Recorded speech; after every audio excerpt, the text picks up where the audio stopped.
মৰমৰ ছাত্ৰ-ছাত্ৰীসকল, দৈয়াং কলেজলৈ মই গীতাশ্ৰী বাইদেৱে তোমালোক সকলোকে স্বাগতম জনাইছোঁ। তোমালোক মোৰ বাবে একেবাৰে অচিনাকি, একেবাৰে নতুন।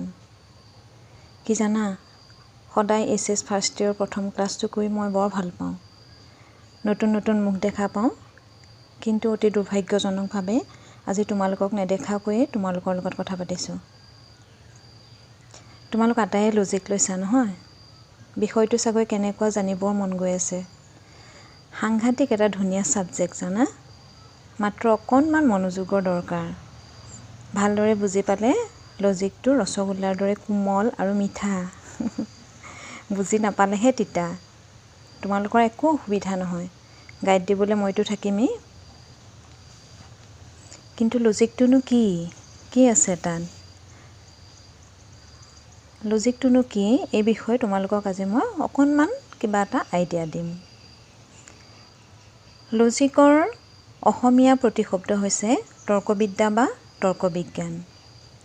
এতিয়া তৰ্কবিজ্ঞান কাক বোলে? ভাষাত প্ৰকাশিত যৌক্তিক চিন্তাৰ সুশৃংখল অধ্যয়নকে তৰ্কবিদ্যা বোলা হয়। ভাষাত প্ৰকাশিত যৌক্তিক চিন্তাৰ সুশৃংখল অধ্যয়নকে তৰ্কবিদ্যা বোলা হয়। তৰ্কবিদ্যাক ইংৰাজীত লজিক বোলা হয়। এই লজিক শব্দটো গ্ৰীক বিশেষণ লজিকেৰ পৰা আহিছে। লজিকেৰ বিশেষ স্বৰূপটো হৈছে লগছ, LOGOS। লগছ মানে হৈছে চিন্তা, ভাষাৰ মাধ্যমেৰে প্ৰকাশিত চিন্তা। সেয়ে তৰ্কবিদ্যাক ভাষাৰ মাধ্যমেৰে প্ৰকাশিত চিন্তাৰ বিজ্ঞান বুলি কোৱা হয়। The word logic is derived from Greek adjective logike, LOGIKE. The noun form of logike is logos, LOGOS. Logos means thought. Therefore, logic is called science of thought expressed in language. তৰ্কবিদ্যা হৈছে চিন্তাৰ বিজ্ঞান। চিন্তা শব্দটোৰ সলনি তৰ্কবিদ্যাত অনুমান শব্দটো সঘনাই ব্যৱহাৰ কৰা হয়। এতিয়া অনুমান কাক বোলে? জনা কথাৰ ভিত্তিত নজনা কথা জনাৰ যি প্ৰক্ৰিয়া তাকে অনুমান বোলা হয়। জনা কথাৰ ভিত্তিত নজনা কথা জনাৰ যি প্ৰক্ৰিয়া তাকে অনুমান বোলা হয়। যেনে দূৰৈ পাহাৰত ধোঁৱা দেখি আমি অনুমান কৰিব পাৰোঁ যে তাত জুই আছে, কাৰণ আমি জানো যে য'ত জুই থাকে তাতহে ধোঁৱা থাকে। Generally, we use the word inference instead of thought in logic. Inference is a mental process passing from something known to something unknown. Inference is a mental process passing from something known to something unknown. অনুমান আকৌ দুই প্ৰকাৰৰ, আগমনাত্মক অনুমান আৰু নিগমনাত্মক অনুমান। There are two kinds of inference, deductive inference and inductive inference. First year আমি নিগমনাত্মক অনুমান পঢ়িম আৰু ছেকেণ্ড ইয়াৰ আগমনাত্মক অনুমান পঢ়িম। এতিয়া প্ৰশ্ন হ'ল, তৰ্কবিদ্যাৰ স্বৰূপ কেনেকুৱা? What is the nature of logic? তৰ্কবিদ্যা কলা নে বিজ্ঞান? Whether logic is a science or an art? তৰ্কবিদ্যা কলা নে বিজ্ঞান সেই কথাটো কোৱাৰ আগত আমি প্ৰথমতে জানিব লাগিব বিজ্ঞান কাক বোলে, কলা কাক বোলে। প্ৰকৃতিৰ কোনো এটা বিভাগ সম্পৰ্কে সুশৃংখলভাৱে অধ্যয়ন কৰাকে বিজ্ঞান বুলি কোৱা হয়। যেনে পদাৰ্থ বিজ্ঞান এক প্ৰকাৰ বিজ্ঞান, কাৰণ পদাৰ্থ বিজ্ঞানত পদাৰ্থ সম্পৰ্কে সুশৃংখলভাৱে অধ্যয়ন কৰা হয়।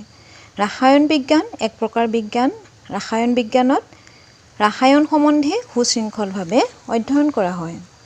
তৰ্কবিদ্যাও এক প্ৰকাৰ বিজ্ঞান, কাৰণ তৰ্কবিজ্ঞানত যৌক্তিক চিন্তা সম্পৰ্কে সুশৃংখলভাৱে অধ্যয়ন কৰা হয়।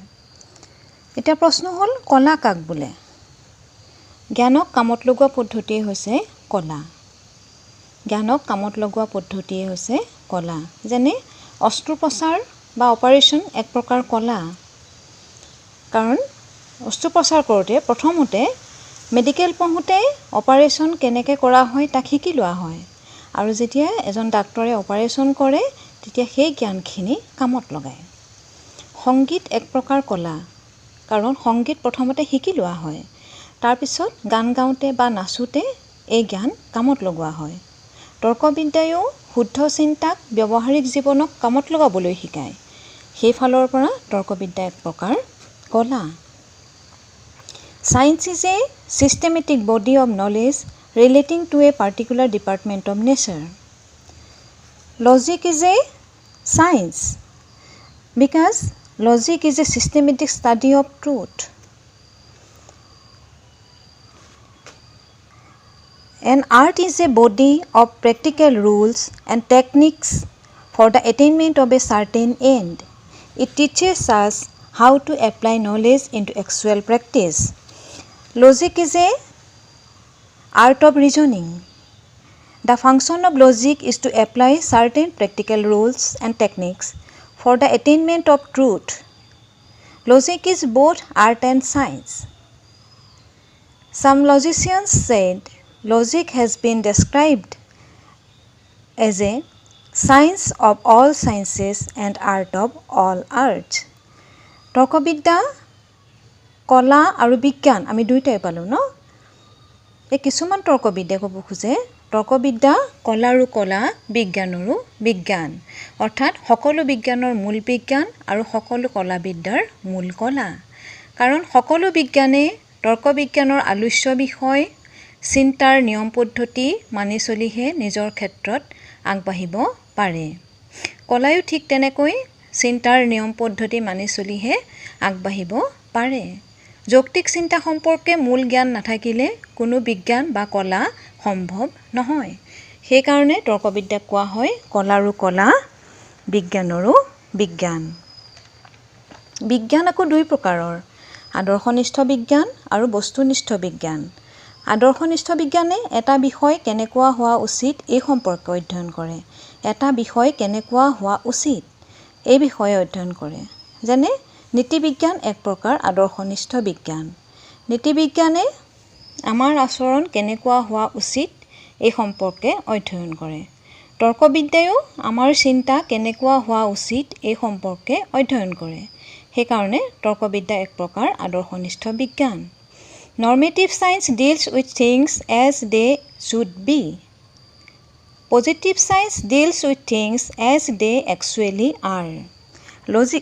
Logic is a normative science because logic is concerned with the question as to how we ought to think.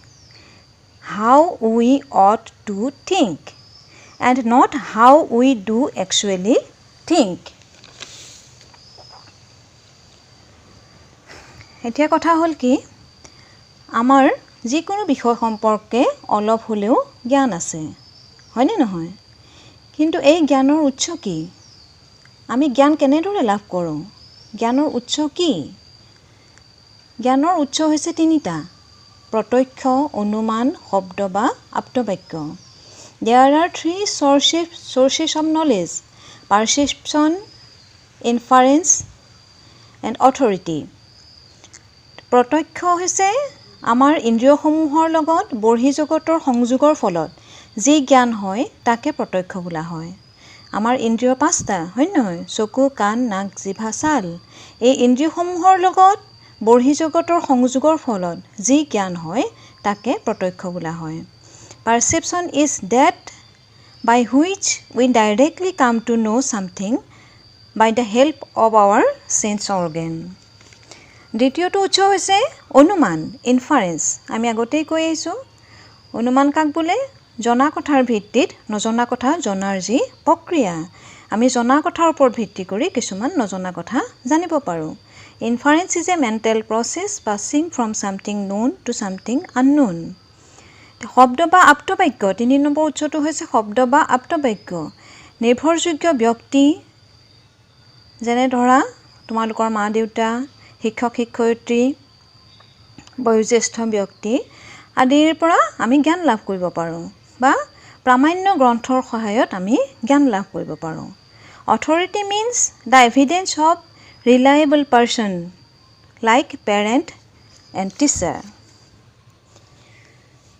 তৰ্কবিদ্যা সত্যতাৰ লগত জড়িত তৰ্কবিদ্যাৰ উদ্দেশ্য হৈছে সত্যত উপনীত হোৱা এই সত্যতা দুই প্ৰকাৰৰ আকাৰগত সত্যতা বস্তুগত সত্যতা logic is associated with the truth there are two aspect of truth formal truth and material truth যি চিন্তাধাৰাত বিভিন্ন চিন্তা বা ধাৰণাসমূহৰ মাজত আত্মসংগতি থাকে কোনো আত্মবিৰোধ নাথাকে তাকে আকাৰগত সত্যতা বোলা হয় যি চিন্তাধাৰাত বিভিন্ন চিন্তা বা ধাৰণাসমূহৰ মাজত আত্মসংগতি থাকে কোনো আত্মবিৰোধ নাথাকে তাকে আকাৰগত সত্যতা বোলা হয় যেনে একেখন টেবুলকে আমি একে সময়তে ঘূৰণীয়া আৰু চাৰিচুকীয়া বুলি ভাবিব নোৱাৰোঁ পাৰিম জানো নোৱাৰোঁ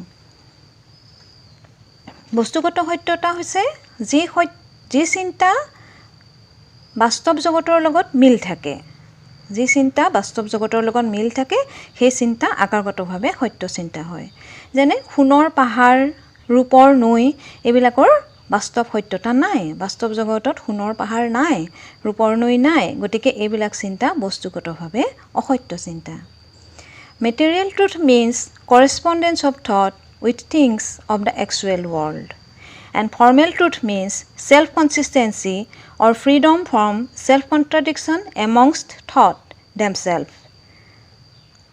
Deductive logic is concerned with formal truth and inductive logic is concerned both formal truth and material truth. নিগমনাত্মক অনুমান আকাৰগত সত্যতাৰ লগত জড়িত আৰু আগমনাত্মক অনুমান আকাৰগত সত্যতা বস্তুগত সত্যতা দুয়োটাৰ লগত জড়িত